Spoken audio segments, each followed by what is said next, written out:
Hello guys, welcome pala sa aking channel. Isang maganda at pinagpalang araw po sa atin lahat guys.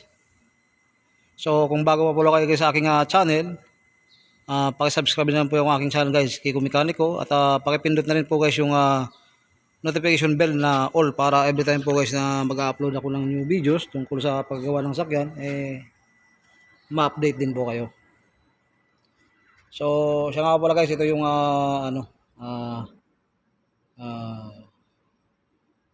pinakadugtong ng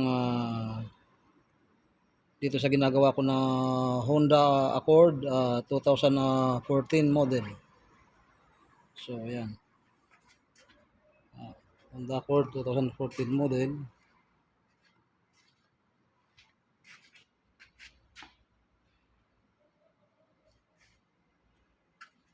So 3.5 V6 engine Accord. So ang isip ko nito guys, pag bawang andar po or pag malamig pa ang makina ay merong naingay,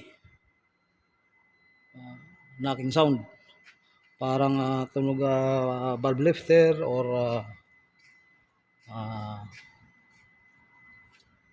tensioner ng belt or tensioner ng timing belt. Pinaandar ko po ito guys na wala na yung fan belt niya, yung tunog ng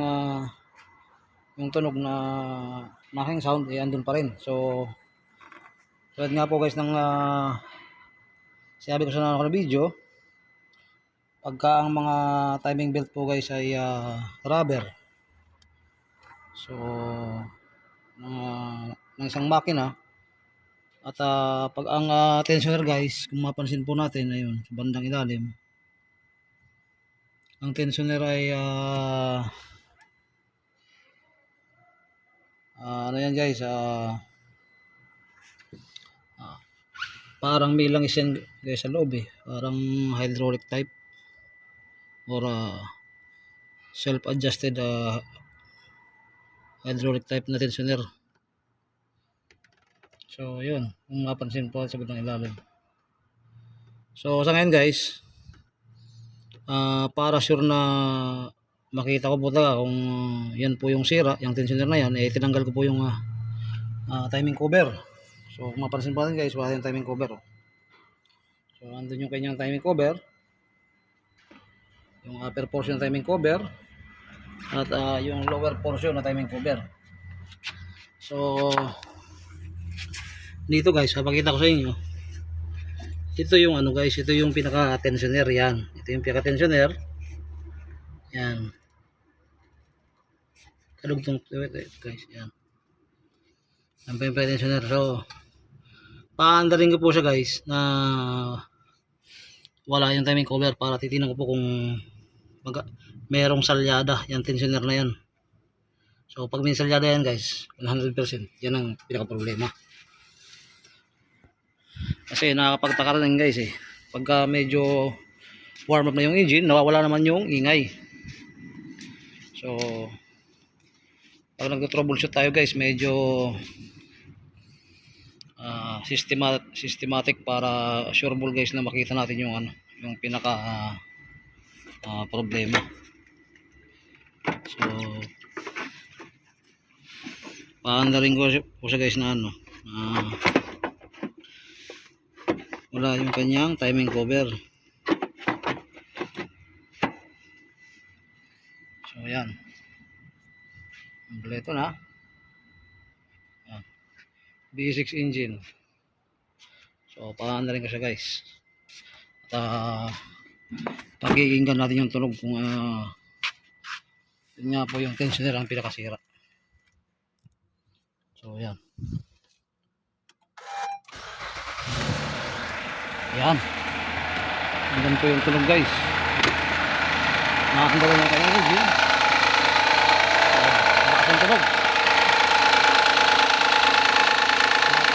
guys.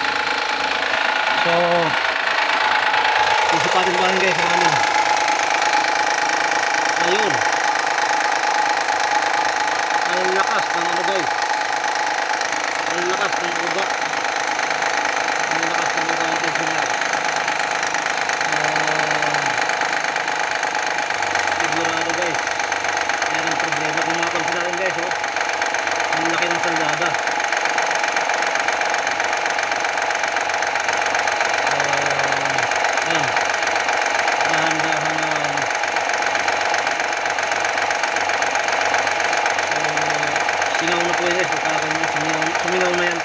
yan sa loob guys eh.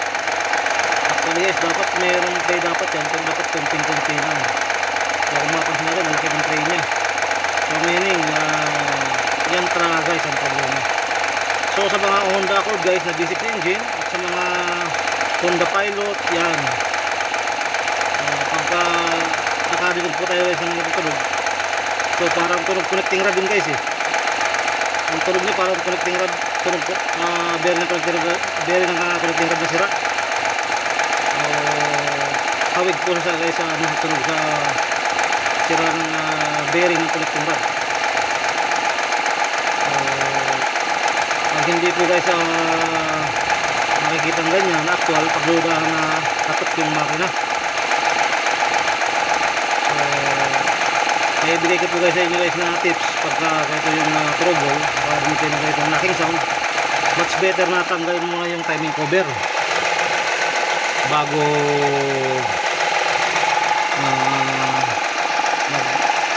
pag natanggal po yung timing cover guys, paanda rin ng ganitong open lang para makita kung may problema yung tensioner oil. So yan guys,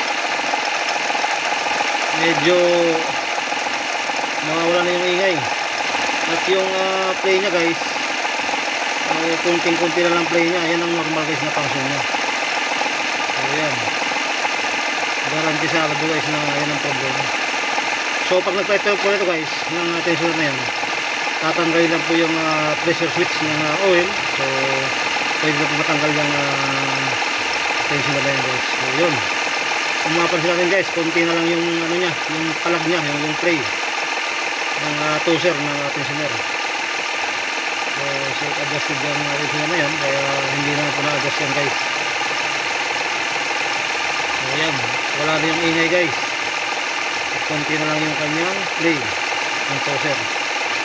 So kaninang malamig pa ay ang laki ng salada o ng play. So yun ang natunog. So guys, 100% yan ang trouble, tensioner ng timing belt. Ang gagawin po yan guys, pabibilhin po ang may-ari niyan ng bago. So yun, so kailangan mo pala guys, pag nakakabit tayo ng mga pyesa ng timing components, much better guys yung original parts na, para garantisado, para kahit every or ilang taon or 70,000 km or 100,000 km hindi mo magkakaroon ng problema. So may specific na po yan guys na kilometer reading bago magpalit ng timing components, depende sa engine. So yan, nawala na yung kanyang ingay guys. So i-turn off ko muna yung engine guys, para baka madiskarga yung kanyang battery kasi wala yung fan belt, tinanggal ko.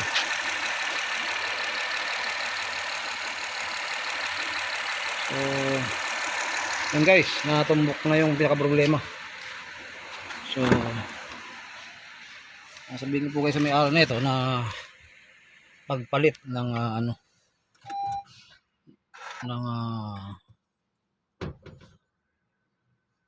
timing belt tensioner. So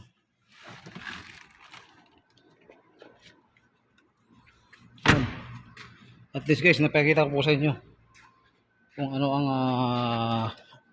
tamang diskarte ang pag-check ng tensioner ng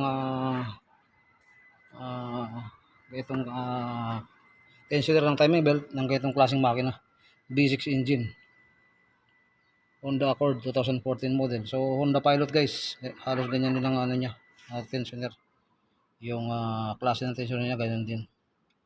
So marami guys na klase na gumagamit ng ganito, Mitsubishi or mga Dodge. So gumagamit guys ng ganitong klaseng tensioner. So pag nag-check po tayo ng ang ganyang tunog, kung wala po sa labas, una po tayong gagawin guys, baka yung tensioner lang ng fan belt dito. Yan. Pero Tulad nga po ng binanggit ko guys, tinanggal po yung fan belt, tender ko, andun pa rin yung tunog. So nag-proceed po ako sa, tulad po nabanggit ko, tinanggal ko yung timing cover at pina-under ko na wala yung timing cover para makita kung may excessive play nga yung toser ng tensioner ng timing belt. So yun nga po, nakita ko po at nakita po natin na so meron pong excessive play yung toser ng timing belt tensioner. So guys, pabibilin ko yung may-ari niyan ng bago at pagka naikabit ko na po guys yung bago, i-update ko din po kayo guys. So yan, Honda Accord 2014 model, engine rocking sound at cold start. So yun po yung pinaka trouble, timing belt tensioner. So sa ngayon guys, hanggang dito na po muna yung video at mag-update na lang po sa mga panibago guys.